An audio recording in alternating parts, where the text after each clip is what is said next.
immediately as it comes into contact with winds of minus 20 to minus 50 degrees centigrade. And as it does this, it naturally takes the shape of a huge ice cone. The litmus test for this 2-story high ice stupa was to see if it can last till early May. But to our pleasant surprise, by 1st of May, it was still standing 1 story high.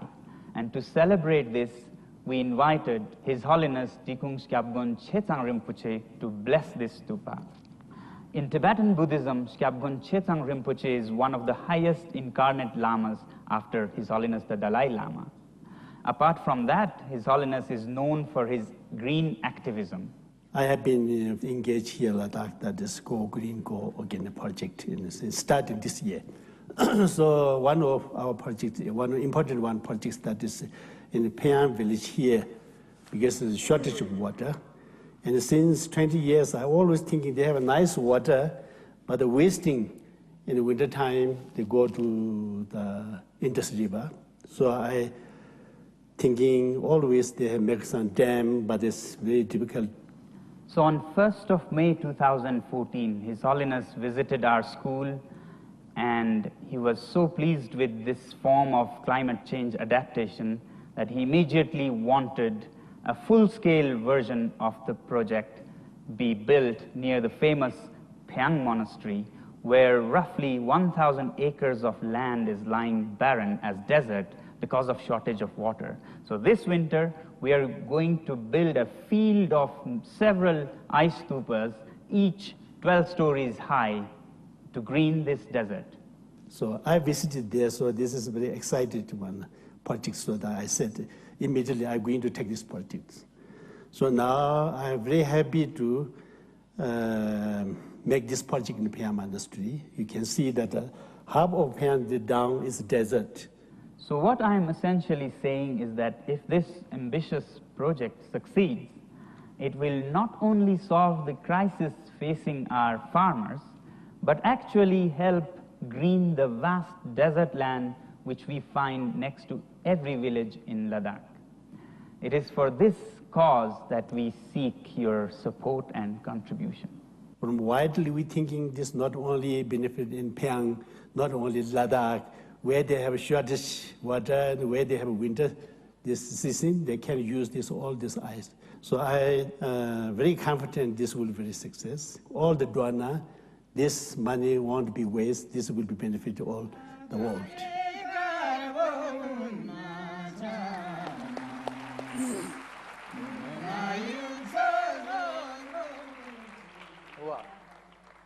आप वो संकेत स्थल भी बताए, हम Google करें ice stupa. हाँ जी, आप अगर गूगल पे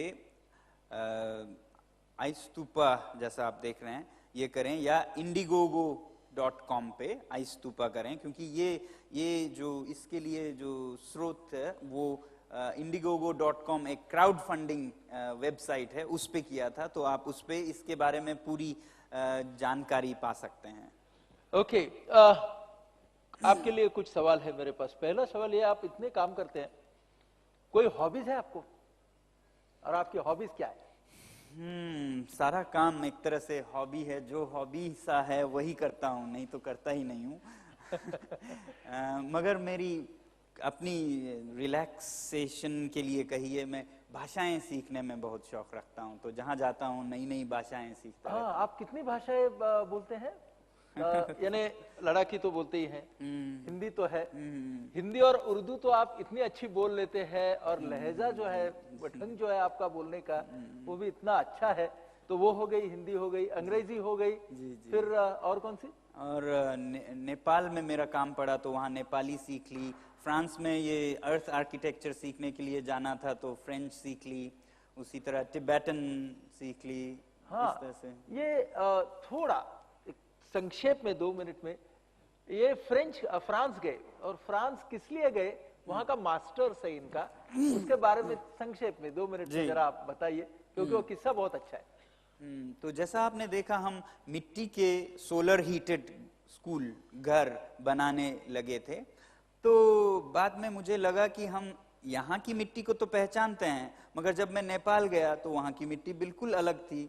और कहीं जाएं तो बिल्कुल मिट्टी अलग। तो मैंने सोचा ये मिट्टियों के जो बर्ताव है ये इतने अलग हैं, तो इसकी कोई विज्ञान होगी, उसे समझनी चाहिए। पता चला कि इस संसार भर में आधे से ज्यादा आबादी मिट्टी के घरों में रहते हैं, मगर 50% मिट्टी के घरों में रहते हैं, मगर 0% यूनिवर्सिटीज में, आर्किटेक्चर इंस्टीट्यूट्स में, इंजीनियरिंग इंस्टीट्यूट्स में इस ज्ञान को सिखाया जाता है। 0 नहीं कहूंगा, क्योंकि ये पता चला कि सिर्फ फ्रांस में एक ऐसी यूनिवर्सिटी है जो कि मिट्टी के आर्किटेक्चर में ही मास्टर्स, पोस्ट मास्टर्स और पीएचडी तक करती है। वहां आप पहुंच गए? तो मैंने सोचा फिर वहीं चलते हैं। तो उन्होंने कहा कि ये तो सिर्फ फ्रेंच भाषा में है, इंग्लिश के साथ नहीं होगी, यहाँ कोई इंग्लिश नहीं बोलता है। तो मैंने कहा मैं फ्रेंच सीखूंगा और चला गया। और वहां से आपने अर्थ आर्किटेक्चर में मास्टर्स हासिल की। जी। तो ये भाषाएं जो है वो आपका छंद है। अभी आपको एक छोटी सी मैं देने वाला हूं रैपिड फायर राउंड। तो ये रैपिड फायर राउंड में दोस्तों, जैसे हमारे वेद में होता है, मैं कंप्लीट द सेंटेंसेस वाले राउंड है।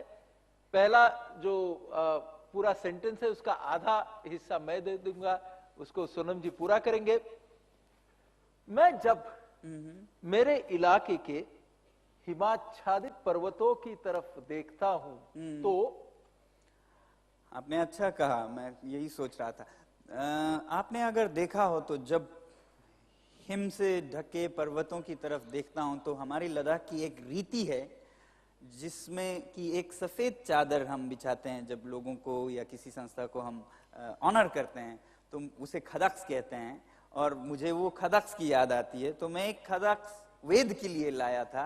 तो ये हिमाच्छादित पर्वतों को देखता हूं तो ये सारे वेद परिवारों को आपके द्वारा मैं पहचानना चाहता हूं। तो मुझे जब मैं पर्वतों पे बर्फ को देखता हूं तो लगता है कि हमने प्रकृति को एक खदक्स पहनाया हो। जैसे प्रकृति को ये पहना है, ये आपको लगता है। When I experience the long barren roads of my land, मेरा जो मुल्क है वहां के जो रास्ते हैं, उन रास्तों पे जब मैं चलता हूं तब मुझे लगता है जो हम कर पाए, काफी कर पाए, मगर रास्ता अभी बहुत लंबा है। रास्ता अभी बहुत लंबा है। शिक्षा लेते समय विद्यार्थी के चेहरे पर हंसी का होना जरूरी है, क्योंकि अगर हंसी है तो खौफ नहीं है, डर नहीं है, और डर नहीं हो तभी शिक्षा संभव है। मेरे हिसाब से स्टूडेंट की असली एग्जामिनेशन है जो ज्ञान आप हासिल करते हैं उसे जीवन में लगा पाएं, कहीं प्रयोग कर पाएं, तो वो आपकी सही एग्जाम है। जो एग्जाम सेंटर में किया वो नहीं।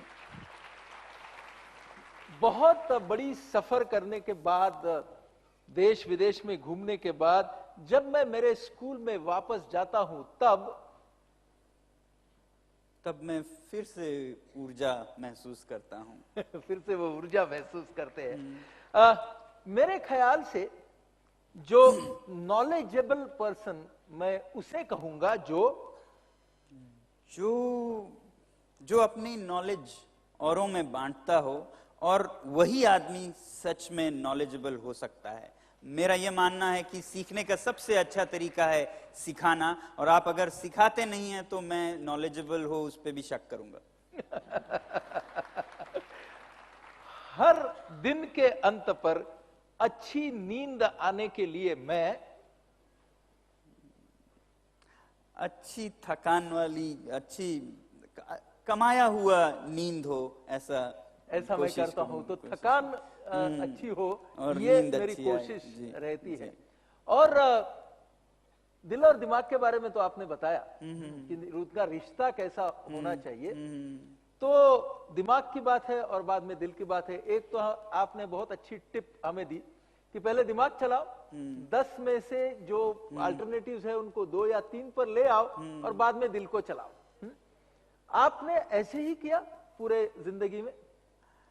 ऐसे मैंने विश्लेषण तो नहीं किया कि नहीं, मगर ज्यादातर मैं काफी एनालिटिकल भी हूँ, तो दिमाग से विश्लेषण करता हूँ, मगर आखिर में फिर वही करता हूँ जिसको दिल। मुझे जो बात समझ में आई आपके साथ बात करके वो ये कि आप दिमाग से जब काम करते हैं तो समस्या को सुलझाने के लिए, लेकिन दिल से जो पुकार सुनते हैं वो लोगों की पुकार होती है। जी, मेरे ख्याल से आपने बहुत ही ठीक कहा। दिमाग से मेरा दिल, दिमाग से मैं मैकेनिकल इंजीनियरिंग का काम करना चाहता था, मगर दिल ने मुझे शिक्षा में लिया। क्या बात, क्या बात. आणि मला वाटतं मित्र, फारच महत्वाची गोष्ट आहे ही की ज्या वेळेला एखाद्या समस्येच्या वरती काम करायचं असतं त्यावेळेला दिमाग पाहिजे, परंतु या समस्येवरती मी जे काम करत आहे त्याचं उत्तर जे शोधतोय ते कोणासाठी, तर ज्या लोकांच्यासाठी मी काम करतोय त्यांच्याबद्दल मला मनापासून दिल से मला वाटायला हवा. तुम्हाला आठवण झाली का नाही मला माहित नाही, पण मला आठवण झाली ती जॉर्ज वॉशिंग्टन कार्व्हर नावाच्या शास्त्रज्ञाची. जॉर्ज वॉशिंग्टन कार्व्हर ह्यांच्या मनामध्ये सुद्धा तो शेतकरी, तिकडचा माणूस ह्याच्याबद्दल दिल से असं आतून काहीतरी यायचं. और ये जो जॉर्ज वॉशिंगटन कार्व्हर जो थे कृष्णवर्णीय थे, अमेरिका में बहुत बड़े संशोधक थे, और उनके पास ये जो खेत में काम करने वाले लोग हैं, सामान्य लोग हैं, वो उनकी समस्याएं लेकर आते थे. और फिर जॉर्ज वॉशिंगटन कार्व्हर खुद को अपनी प्रयोगशाला में बोलो बंद कर लेते थे, और 2 दिन 3 दिन 8 दिन के बाद उस समस्या का समाधान लेकर बाहर आते थे. और इस प्रकार से उन्होंने खेती के क्षेत्र में बहुत बड़ा काम अमेरिका में किया. और साथ साथ में जो एपार्थाइड था, वर्ण भेद था, उसके खिलाफ भी अपने इस विज्ञान के द्वारा उन्होंने बहुत काम किया. तो मला यांना बघून नेहमी जॉर्ज वॉशिंग्टन कार्व्हरची आठवण येते की कार्व्हरने सुद्धा हेच केलं. आणि कार्व्हरच्या साठी सुद्धा पैसा हा पैसा कधी नव्हताच, म्हणजे त्याला जो चलनातला पैसा आहे त्याची कधीच किंमत नव्हती. कार्व्हरच्या साठीला, हीरक महोत्सवाला त्याला त्याचे विद्यार्थी हीरा देतात, डायमंड देते उन्हें. 60 इयर्स के होते डायमंड जुबली, उनको हीरा देते. तो वो कहते हैं कि मेरे प्रयोगशाला में जो पत्थरों का म्यूजियम है उसमें सिर्फ यही नहीं था, अच्छा हो गया मिल गया. त्यांना मुलांना जेव्हा दगड वेगवेगळ्या प्रकारचे शिकवायचे असतात ते म्हणतात एवढाच एक दगड नव्हता, हा दगड मला मिळाला. और जैसे सोनम जी ने कहा, हमारे देश में एक परंपरा थी. आपल्या देशामध्ये ज्ञान देणाऱ्या ऋषींची आणि मुनींची एक परंपरा होती की ज्यामध्ये पुस्तकातलंच नाही तर पुस्तकाबाहेरचं शिक्षण देण्याची एक पद्धती होती. मला असं वाटतं की सोनम यांच्या रूपाने 21व्या शतकातला एक ऋषी आणि मुनी आपण सर्वांनी आज पाहिला की ज्याच्याकडे ज्ञान आहे, ज्याच्याकडे विज्ञान आहे, परंतु ते ज्ञान आणि विज्ञान सामान्यातल्या सामान्यापर्यंत नेऊन पोहोचवावं अशी तळमळ सुद्धा आहे. आणि या ऋषीचं कुळ आणि ते ज्या नदीच्या काठी काम करतायत त्या नदीचं मूळ, हे दोन्ही किती अस्सल भारतीय आहे दोस्तो. या व्यक्तीनं आतापर्यंत जे केलं आहे ते फक्त लडाखसाठी नाही केलेलं, ते सगळ्या मानवतेसाठी केलेलं आहे. आणि आपल्या सर्वांना भारताच्या कुठल्याही भागामध्ये आपण असलो तरी आपल्या या देश बांधवाचा अभिमान वाटावा असं काम त्यांनी केलंय. त्यांच्या कामासाठी आपण त्यांना जोरदार शुभेच्छा देऊया. आणि नहीं, हो